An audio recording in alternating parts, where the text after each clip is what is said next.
राधे राधे दोस्तों, हर हर महादेव। तो आज सुबह हम इतना काम कैले बनी कि वो सबसे का बताई कि 1 बजे से हम सुतला ही नहीं खी। आज हमारे हस्बैंड बाहर गए नहीं हैं, तो का बताई इतना ज़्यादा मने काम आज पड़ा रहा ना कि 1 बजे के उठल, दाल चावल सब्जी रोटी लिट्टी खास्टा सब कुछ बनावला के बाद भी अभी भी फुर्सत नहीं है। ठीक ना। तो सारा कुछ बना दिले बनी काहे से कि देखी लो वही में 12 बजे रात में लाइट भी कट गए रहुए। अब पता ना लाइट साँझे के कट रहुए कि कब के कट रहुए, लाइट भी ना रहुए। आ देखी जे मतलब मोबाइल हम चार्ज में ना लगैले रहती ना तो मोबाइलो चार्ज ना भई रही।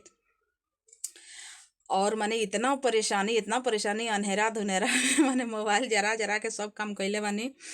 और 3 बजत बजत हम अपन सब कुछ बना के रेडी कर ले रहनी है। 3 बजत बजत है ना। तो रात के सब काम कह के रेडी कैले रहनी है, तबे तो हम 1 बजे उठ के वही में भीड़ गई बनावे खातिर। तो हमारे हस्बैंड कहत रही कि राते में बना दो कुछ मतलब खास्टा वगैरह।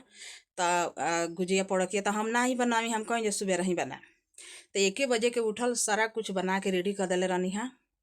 और 3 बजत बजत हमार सारा काम हो गई रहा हटे। तो वहाँ के नहैनी है, नहाइला के बाद से अपन खाना खैनी है ना। आ पापा जी नहाइनी है, नहा के पूजा कैनी है, पूजा पाठ करके ले आके वहाँ के चौंपा आनी है। तो हम वीडियो ना बना पानी है काहे से कि जब लाइटे ना रहल हटे तो हम कहनी है वीडियो बनाईती। तो वहाँ के घर से 5 बजे निकल गई है। तो 5 बजे गांव देहात में बहुत अंधेरा अंधेरा रहता, बहुत अंधेरा रहेला गांव देहात में। मतलब हमनी के शहर में तो लाइट रहबे करला, लेकिन गांव में जब लाइट कटेला तो एकदम अंधेरा अंधेरा हो जाला। और सुबह 5 बजे अभी बहुत अंधेरा रहता, फरछिन नहीं खे रहत। तो ले के चौंपा आनी है, ओकरी बाद से तनी फुर्सत मिलल है। तब कहनी कि अब चल तनी जौन बाकी ठेकी काम बाटे तन कर ली। ठीक ना। तो लइको सब खा के चल गए लो स्कूल। लइको लो नहीं खेलो न तो रह लो तो और परेशानी कर लो। तो वो लोग खा के चल गए बोलो स्कूल। अब हम हो गए बनी फ्री। ठीक ना। तरवा सब देख सकतनी अब हम फ्री हो गए बनी। तो अब सोचनी है कि अब चलता नहीं जौन काम बताओ अपन जल्दी जल्दी कर लेतनी। ठीक। तो देखी लो हमारा घर में कितना पलंग पर कितना कबाड़ फैलल बा, रउआ सबे देख सकता इन लो। बहुत सारा मतलब कंबल उमल मच्छरदानी के गत ह। ये सब लइका फैला के रख ले वालो। सुते ला पलंग पर तो मैंने हाँ बुझाला जहाँ लइका सुता रहा लो। ठीक ना। तो देखी लो रउआ सबे कितना फैलौले वालो।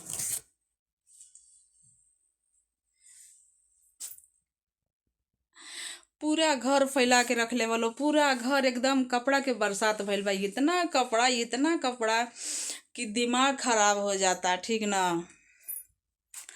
और वालों के देखाओ तनी और देख लो नीचे है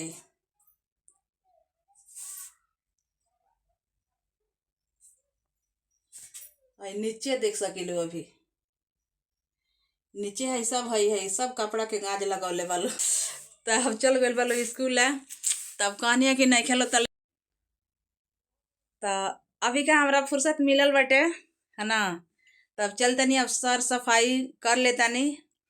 अब कपड़ा सरिया के रख देतानी, ओकरी बाद कोनो काम करम का कल जाई, करही के पड़ी ना। तो अभी तो बहुत सारा काम बा, अभी कहाँ काम निपटे वाला बा। जान जाइलो कि रात छोट होता काम ज़्यादा बढ़ जाता। बड़ दिन होला तो में बहुत सारा काम होला। ठीक ना। तो अभी रउआ सब देख सकता इन लो। अभी है मैं चावल आइल बा कोटा, अभी धैले नहीं की अभी में बा। अभी 1 ड्रम बड़का ड्रम में भर के रख दिले बनी, अभी इहो भरे के बाटे। और रउआ सब देख सकता इन लो बहुत सारा अभी काम बाटे, लेकिन चूल्हा वाला काम कर ले बानी धो पूछ के। ठीक ना।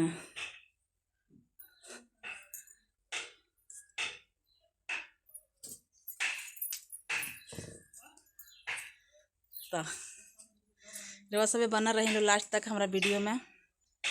और रउआ लोग के देखाओ तनी कि कितना सारा काम बा। इतना काम तो बाहर में रउआ लोग के ना पड़त होई, लेकिन गांव में इतना काम बा, इतना काम बा ना कि एगो मेहरारू होके कितना काम संभाले के पड़ता एगो मेहरारू के कि हम का बताई रउआ लोग से। बहुत ज़्यादा काम गांव देहात में पड़ता, दिमाग खराब हो जाता है काम कैला के मारा। तो हई देखी लो चूल बना के रखले बनी। तो अभी हमें माटी लगी चूल में अभी माटी लगी। तो माटी ना रहला तो सासू माँ से माटी फिर मंगौनी है हेदे। आ माटी अभी थूरे के बाटे में पानी डाले के बा। रउआ सभी लास्ट तक हमारा वीडियो में बना रहे ब्लॉगिन और वीडियो की स्किप मत करे ब्लॉगिन। लास्ट तक बना रहे ब्लो तबे सब कुछ देखे के मिली गांव देहात के नज़ारा और गांव देहात में कितना काम बाटे। गांव देहात के महिलाएं कितना काम करेला लो और रउआ सभी खुद देख सकता इन लो, ठीक ना। तो लास्ट तक हमारा वीडियो में बना रहे के पड़ी तबे देखे के मिली। अब वीडियो स्किप करके देखे लो तो कुछ देखे के ना मिली, ठीक ना। तो अभी देखी लो माटी अभी उबड़ खाबड़ बा चारों तरफ के हो दे, चारों तरफ के माटी उभर खाबड़ बा। तो ओकरा के बैठाएम अच्छा से थूर थार के बैठा के ओकरा के लिपाई कर देम, लिप देम, अच्छा हो जाई। अब खाना हमरा यही जी बनावे के बाटे, ठीक ना।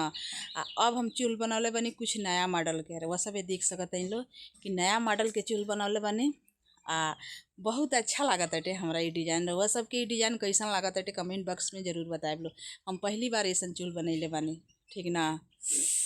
तो वह सब बना रही लो।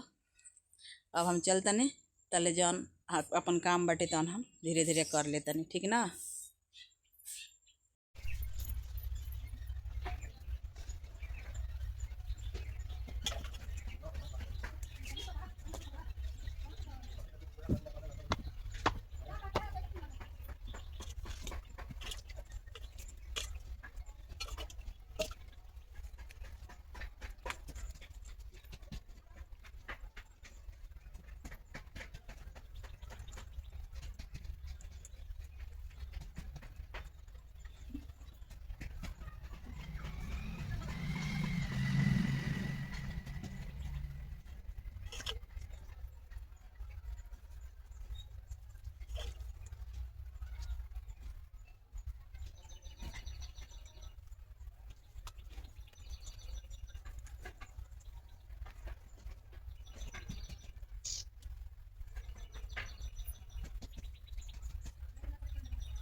हमार चूल रेडी हो गए, रउआ सभे देख सकत नहीं कितना सुंदर। देखी लो कैसन लागत है, कमेंट बॉक्स में जरूर बताए लो। ई सब बाटे न, तो ई सब माटी भरले बनी नीचे, मतलब ईटा बिछा के जहाँ बैठ के खाना बनाए बा, तो माटी उटी भरले बनी। तेकरा का भी लिपाई नहीं कैले लेकिन खाली पानी अभी छींच करले बनी चारों तरफ से, ठीक ना। तो देखी लो हमार चूल कैसन लागत है, और बढ़िया बढ़िया कमेंट करब लो, ठीक ना। और जिंदगी के हमार पहला चूल हटे जौन की जो हम बनैले बनी ऐसन चूल, ठीक। तरवा सभी देखी लो, ठीक बा। तब हम वीडियो बंद करते नहीं है ना। और हमके पता बा कि रउआ सभे हमार वीडियो काहे नहीं खिलो देखत, और सब पता बा, लेकिन का करें, कुछ मजबूरी हालात बटे हमार, ठीक ना। कि यही से हमके कोई सपोर्ट नहीं करत। जब कोई दुख में रहेला ना, कोनो संकट में रहेला, तो कोई सपोर्ट ना करेला, ठीक ना। तो अब रउआ सभे सुनला ही होखे लोग कहावत कि बालना पर के भूत हर चलावेला, बिगाड़ला पर के बहनोइयो कामे ना आवेला। तो वह हाल बाटे, ठीक ना। तो तनी कुछ स्थिति खराब बाटे, वही से कोई सपोर्ट नहीं करत।